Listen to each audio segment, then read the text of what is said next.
प्यारे बच्चों, आज के इस वीडियो में हम बहुलकीकरण की जो विधियां हैं, इसमें योगात्मक बहुलकीकरण की का जो दूसरा पॉइंट है आयनिक बहुलकीकरण, इसके बारे में पढ़ेंगे। जो हमारा आयनिक बहुलकीकरण होता है ये दो प्रकार से होता है। पहला होता है धनायनी और सेकंड होता है ऋणायनी। धनायनिक और ऋणायनिक। तो बच्चों, धनायनिक योगात्मक बहुलकीकरण होता है, इसे हम अम्ल उत्प्रेरित बहुलकीकरण भी बोल सकते हैं। क्योंकि धनायनिक बहुलकीकरण है ये अम्ल की उपस्थिति में संपन्न होता है। अम्ल H2SO4 ले सकते हैं, H2SO4 अम्ल ले सकते हैं, HF अम्ल ले सकते हैं, या फिर AlCl3 अम्ल का उपयोग कर सकते हैं। इसके अलावा और भी अम्ल ले सकते हैं। तो धनायनिक बहुलकीकरण है, इसे हम अम्ल उत्प्रेरित बहुलकीकरण भी बोलते हैं। और ये हमारा H2SO4, HF, AlCl3 आदि जो अम्ल है इनकी उपस्थिति में संपन्न होता है।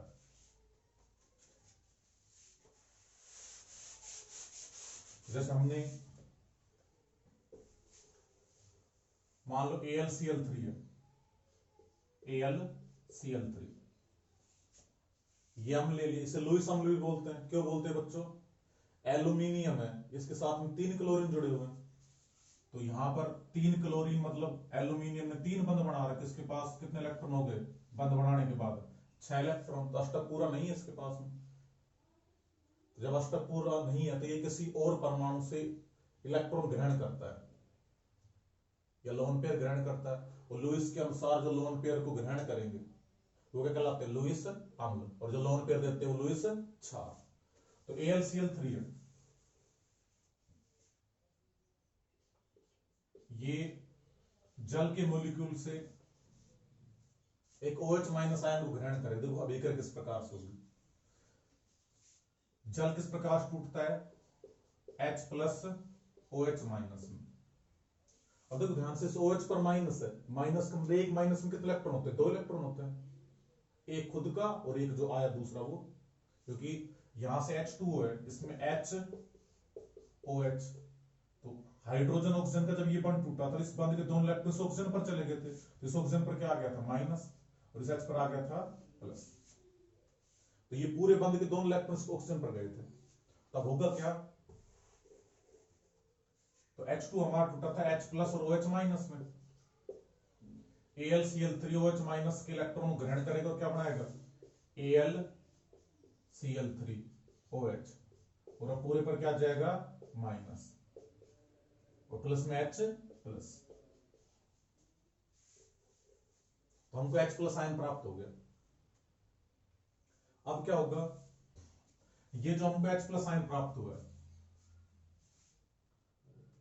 अब ये जिस भी एक अलग अणु से हमको बहुलक बनाना है उसके साथ अभिक्रिया करेगा। तो ये जो धनायनिक बहुलकीकरण है ये भी 3 पदों में संपन्न होगा। पहला सेम पद होगा कौन सा? श्रृंखला प्रारंभक पद। श्रृंखला प्रारंभक पद। तो इस पद में क्या होगा? H+ आयन पहले प्राप्त हो गया। अब H+ आयन अगर आप इस अभिक्रिया को नहीं भी करेंगे तो भी कोई दिक्कत नहीं, सीधे डायरेक्ट H+ आयन लेकर कर दो आप, तो भी कोई दिक्कत नहीं है। क्योंकि अम्ल उत्प्रेरित है तो अम्ल प्राप्त करना, हमको H+ आयन के साथ करवाना चाहो या अगर डायरेक्ट करवाना चाहो उससे कोई फर्क नहीं पड़ेगा। तब H+ आयन हमको प्राप्त हो गया। तो H+ आयन है CH2 डबल बॉन्ड CH, और यहां मैंने जोड़ दिया Y। इसके साथ अभिक्रिया कर रहा है, Y जोड़ दो, X जोड़ दो, कुछ भी जोड़ दो। यहां पर मैं इसका मतलब देता हूं, मान लो हमने X जोड़ा तो भी कोई दिक्कत नहीं, Y जोड़ा तो भी कोई दिक्कत नहीं। ये जो हमारा X है, X यहां लिखते हैं, X बराबर होता है इलेक्ट्रॉन दाता समूह। मतलब क्या है इसका? मतलब ये कि ये +I प्रभाव वाला समूह। ध्यान रखना, ये X क्या समूह है? +I प्रभाव वाला समूह। और +I प्रभाव वाले समूह प्रवृत्ति क्या होती है? इलेक्ट्रॉन देने की प्रवृत्ति होती है। किसी दूसरे को इलेक्ट्रॉन को प्रतिकर्षित करने की प्रवृत्ति, अपने से दूर भेजते इलेक्ट्रॉन को। तो X हमारा क्या इलेक्ट्रॉन दाता समूह।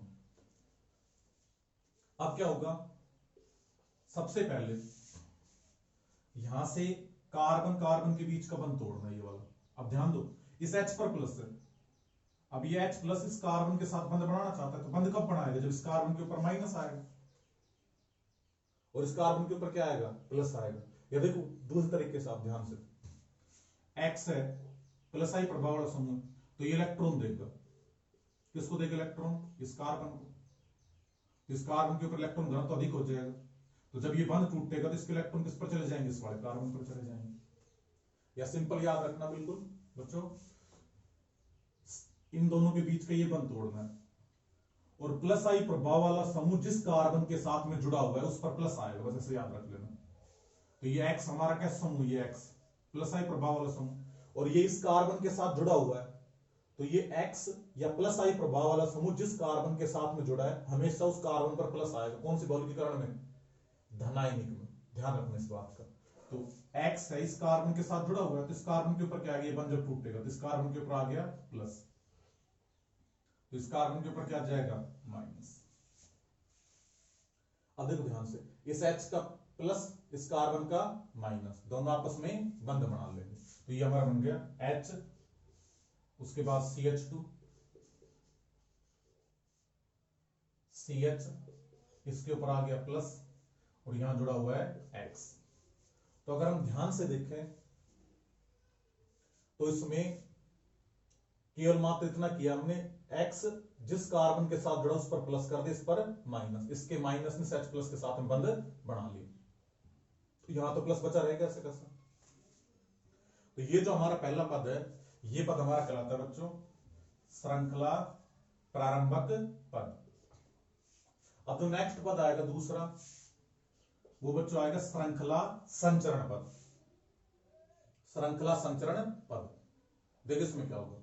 अब श्रृंखला प्रारंभक पद में ये बना है, तो मैं यहां लिख देता हूं इसको H CH2 CH, यहां जुड़ गया X, ऊपर तरफ जोड़ चाहे नीचे जोड़ से कोई फर्क नहीं पड़ेगा, यहां जोड़ दिया X, इसके ऊपर है प्लस। अब ये क्या करेगा, और अणु के साथ अभिक्रिया करेगा, तो हमने दूसरा अणु ले लिया CH2 डबल बॉन्ड CH, और यहां जोड़ दिया X। अब सेम वही प्रोसेस होगी, कार्बन कार्बन के बीच का ये बंध तोड़ना है, जिस कार्बन के साथ में X जुड़ा उस पर क्या आएगा, प्लस, क्योंकि X का समूह प्लस आई प्रभाव वाला, इस पर क्या आ गया, माइनस। इस कार्बन का प्लस, इस कार्बन का माइनस, दोनों आपस में बंध बना ले, मैं यहीं पर बनाता हूं इसको। इस कार्बन के प्लस ने इस कार्बन के माइनस के साथ में बंध बना लिया। तो श्रृंखला संचरण पद मतलब श्रृंखला आगे बढ़ना शुरू हो गई, तो ये हमारा नया कारक धनायन बन गया। देखो इसको कारक धनायन क्यों बोलते हैं, इसमें कार्बन के ऊपर धनावेश, इसको बोलते हैं कार्ब धनायन। पहले छोटा कारक धनायन, अब ये बड़ा कारक धनायन बन गया। अब क्या होगा, ये जो दे रखा है हमारा, इसके N अणु और जुड़ सकते हैं यहां, तो N CH2 double bond CH, और यहां आ गया X। अब क्या होगा, यहां से सेम कार्बन कार्बन के बीच का ये बंध तोड़ना है, इस कार्बन पर क्या आएगा, जिसके साथ में X जुड़ा है उस पर प्लस, तो इस पर आ जाएगा माइनस, इस कार्बन का प्लस इस कार्बन का माइनस, दोनों आपस में बंध बना लेंगे, तो दोनों आपस में बंध बना लिए। तो अगर हम ध्यान दें तो अब श्रृंखला लगातार आगे बढ़ रही है। तो कितने अणु की अभिक्रिया करवाई थे हमने, N अणुओं की, तो ब्रैकेट करके इस प्रकार से हम यहां पर लिख सकते हैं N अणु। तो श्रृंखला संचरण पद है, उसमें जो हमारी श्रृंखला वो आगे बढ़ रही है, तो ये हमारा श्रृंखला संचरण पद हो गया। तो श्रृंखला संचरण पद में ये बन गया हमारा। अब तीसरा पद हमारा कौन सा है, श्रृंखला समापन पद। श्रृंखला समापन पद। अब देखो श्रृंखला समापन पद में क्या होगा, हमारे पास ये पहले ही था, तो मैं इसको यहां लिख देता हूं Al Cl3 और OH, और पूरे पर था माइनस। अब होगा क्या, यहां से AlCl3 तो अलग हो जाएगा, और हमको क्या प्राप्त हो जाएगा, OH माइनस। यहां क्या होगा, कार्बन और हाइड्रोजन के बीच का बंध तोड़, देखो CH2 है, इसको मैं ऐसे लिख सकता हूं H। तो कार्बन और हाइड्रोजन के बीच का बंध तोड़ना है। जब ये बंध तोड़ेंगे तो कार्बन के ऊपर क्या आएगा, माइनस, और H पर प्लस, क्योंकि कार्बन की विद्युत ज्यादा है। अब इस H का प्लस, इस OH का माइनस, ये किसका निर्माण कर लेंगे, H2O का। तो एक तुम्हारा बन गया H2O। तो H प्लस और OH माइनस ने H2 बना दिया। एक क्या AlCl3, तो एक बन गया AlCl3। अब इस कार्बन के माइनस और इस कार्बन के प्लस के बीच में बंध बन गया। तो इस प्रकार से हमारी हो जाएगी श्रृंखला का समापन। तो ध्यान रखना, सबसे पहले श्रृंखला प्रारंभक पद, इसमें H2 टूटेगा H प्लस OH माइनस में, OH माइनस है वो AlCl3 के साथ जुड़ेगा, AlCl3 OH और पूरे पर आ जाएगा माइनस और H प्लस। अब H प्लस आयन है, ये एथीन के अणु, H प्लस आयन है, ये इस अणु के साथ अभिक्रिया करेगा। तो जिस कार्बन के साथ में X जुड़ा, X मतलब प्लस आई प्रभाव वाला समूह, उसके ऊपर प्लस आएगा, इसका प्लस, इस पर माइनस, इस पर प्लस, इस पर माइनस, इसका माइनस और H का प्लस, दोनों आपस में बंध बना लेंगे, तो ये बन जाएगा हमारा। उसके बाद क्या होगा, दूसरा पद फिर आएगा श्रृंखला संचरण पद। श्रृंखला संचरण पद में क्या होगा, ये जो हमारा है, ये, इसको मैं यहां से कैसे लिख देता हूं, जो श्रृंखला प्रारंभक पद में बना, ये करेगा एथीन के और अणु से अभिक्रिया करेगा, एथीन के और अणु से अभिक्रिया करेगा। तो होगा क्या, इस कार्बन के ऊपर तो आ जाएगा प्लस, इस पर आ जाएगा माइनस, क्योंकि तो अभिक्रिया करेगा, इसका प्लस इसका माइनस, दोनों आपस में बंध बना लेंगे। उसके बाद क्या होगा, तो यहां तक बन गया था हमारा। अब इसे कितने अणु ले लेंगे, N अणु, यहां ये बंध तोड़ा, जिसके साथ में X जुड़ा उस कार्बन के ऊपर प्लस, इस पर माइनस, इसका प्लस इस कार्बन का माइनस, दोनों आपस में बंध बना लो, तो ये बंध बन गया। अब इस प्रकार कितने अणु इसमें, N अणु। अब लास्ट वाले पद में बिल्कुल सिंपल करना है, यहां से H प्लस और यहां से ये OH माइनस, H2O बना लेंगे और ये AlCl3 बन जाएगा। तो इस प्रकार से हम जो आयनिक बहुलकीकरण, उसका जो पहला पार्ट है धनायनिक बहुलकीकरण, इसके द्वारा बहुलक का निर्माण कर सकते हैं। इसके उदाहरण क्या जाएंगे हमारे, धनायनिक बहुलकीकरण के अगर पेपर में उदाहरण पूछ ले, तो उदाहरण हमारा आ जाएगा आइसो ब्यूटिलीन, आइसो ब्यूटिलीन, ये किसका उदाहरण है, धनायनिक योगात्मक बहुलकीकरण का। और उदाहरण क्या आ जाएगा, पॉलीस्टाइरीन, पॉलीस्टाइरीन। तो आइसोब्यूटिलीन भी इसी प्रकार का उदाहरण, और पॉलीस्टाइरीन। तो आइसोब्यूटिलीन तो ये हमारा हो गया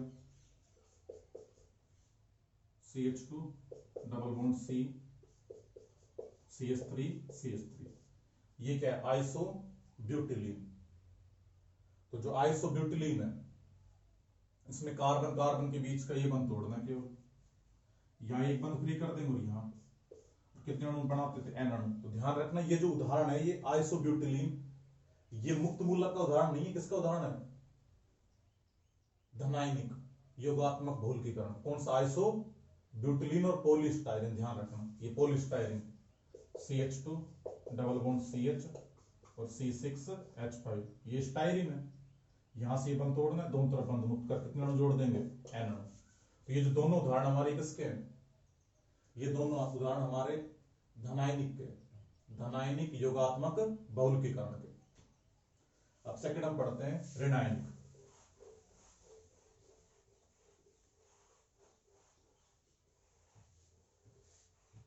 जो ऋणायनिक योगात्मक बहुलकीकरण, ये भी 3 पदों में संपन्न होगा।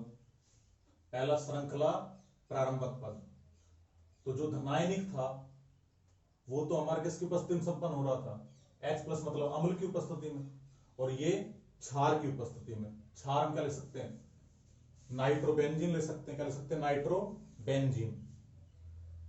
NaNO2 ले सकते हैं, सोडामाइड। NaNO2 Girnar अभिकर्मक RMgX। मुख्य रूप से हम दो ही काम लेते हैं NaNO2 और RMgX गिरनार अभिकर्मक और NaNO2 सोडामाइड। तो देखो अभिक्रिया किस प्रकार से होगी। तो पहला पद हमारा कौन सा हो गया, श्रृंखला प्रारंभक पद। देखो श्रृंखला प्रारंभक पद में क्या होगा, बी मतलब बेस यानी कि क्षार। क्षार पर क्या होते हैं, माइनस बोल दिया, 2 इलेक्ट्रॉन होते हैं इस पर, क्योंकि लोअर पेयर देगा किसी के साथ और बंद बढ़ाएगा। तो ये हमारा क्षार हो गया। इसकी अभिक्रिया मैंने करवा दी CH2 डबल बॉन्ड CH और यहां मैंने जोड़ दिया अब Y।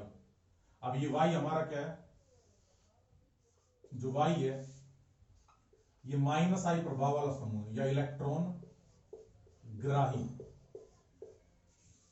देखो ध्यान देना, धनायनिक योगात्मक भौतिकीकरण में यह हमारा क्या जुड़ा था X और ऋणायनिक में यह क्या जुड़ा है Y। वहां धनायनिक में जो X था वो प्लस आई प्रभाव वाला समूह था और ये कौन सा है, माइनस आई प्रभाव वाला समूह। अब क्या होगा, इसके बिल्कुल विपरीत करना है। Y जिस कार्बन के साथ में जुड़ा उस पर क्या आएगा, माइनस। ध्यान रखना, Y मतलब माइनस आई प्रभाव वाला समूह। तो माइनस आई प्रभाव वाला समूह जिस कार्बन के ऊपर जुड़ा है, जब बंध टूटेगा तो उस कार्बन पर माइनस आएगा। देखो अभिक्रिया किस प्रकार से होगी।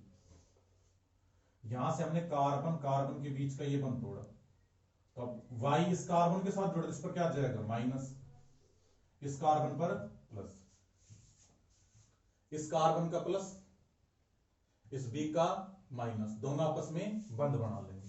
तो यहां B, उसके बाद देखो इसका माइनस इस कार्बन का प्लस, दोनों आपस में बंध बना ले। तो CH2 CH, इसके ऊपर माइनस और यहां जुड़ गया Y। तो ये हमारा हो गया श्रृंखला प्रारंभक पद। तो श्रृंखला प्रारंभक पद में क्या हुआ, जो एकलक अणु से बहुलक श्रृंखला बनना प्रारंभ हो गई। अब दूसरा कौन सा पद आएगा, श्रृंखला संचरण पद। देखो श्रृंखला संचरण पद में क्या होगा, तो जो हमारा श्रृंखला संचरण पद है इसमें बहुलक श्रृंखला आगे बढ़ना शुरू होगी। तो श्रृंखला प्रारंभक पद में ये बना था हमारा, तो यहां लिख देंगे इसको B CH2 CH, यहां जुड़ गया Y, इसके ऊपर आ गया माइनस। अब इसकी अभिक्रिया हमने इसके साथ करवा दी, तो ये CH2 डबल बॉन्ड CH और यहां आ गया Y। देखो ध्यान से अभिक्रिया किस प्रकार होगी। अब सेम वही प्रोसेस, कार्बन कार्बन के बीच का ये बंध तोड़ना है। जिस कार्बन के साथ में Y जुड़ा उस पर क्या आएगा माइनस, क्योंकि Y कैसा है माइनस आई प्रभाव वाला समूह, तो इस पर माइनस आ गया, तो इस कार्बन के ऊपर क्या जाएगा प्लस। मैं यही जोड़ देता हूं, देखो इस कार्बन के माइनस ने इस कार्बन के प्लस के साथ में बंध बना लिया, तो ये बन गया। इसमें देखो, इसमें जो श्रृंखला के मध्य में जो बनता है मध्यवर्ती बनता है, क्या बनता है कार्ब ऋणायन, क्योंकि कार्बन पर क्या है ऋणावेश है, यहां भी कार्बन पर क्या है ऋणावेश है। अब श्रृंखला संचरण पद में जैसे एक अणु जुड़ा है ऐसे n अणु जुड़ सकते हैं। तो देखो प्लस मैंने कर दिए N CH2 double bond CH और यहां आ गया Y। अब क्या होगा, यहां से कार्बन कार्बन के बीच का एक बंध टूटेगा, Y समूह जिस कार्बन के साथ जुड़ा उस पर क्या आएगा माइनस, तो इस कार्बन के ऊपर आ जाएगा प्लस। अब n अणु जोड़ने बाद जोड़ देंगे, इस कार्बन का माइनस इस कार्बन का प्लस, दोनों आपस में बंध बना देंगे। देखो ये बन गया हमारा। और इस प्रकार कितने अणु की पुनरावृत्ति होगी, n अणुओं की। तो श्रृंखला संचरण पद में ये हमारा बना है। अब तीसरा पद कौन सा है, श्रृंखला समापन पद। अब देखो श्रृंखला समापन पद में क्या करना है, श्रृंखला संचरण पद में जो हमारा कार्ब ऋणायन बना है, ये कार्ब ऋणायन बना, ठीक है, बस इसकी अभिक्रिया केवल H प्लस के साथ करवाना, तो प्लस में H प्लस, क्योंकि हमने ये जो बेस था हमारा ये कैसे प्राप्त हुआ था, हमने मान लो BH लिया, तो B पर तो क्या आ गया था माइनस, और इससे H प्लस मुक्त हो गए, तो यहां जो ये H प्लस साथ जुड़ जाएगा।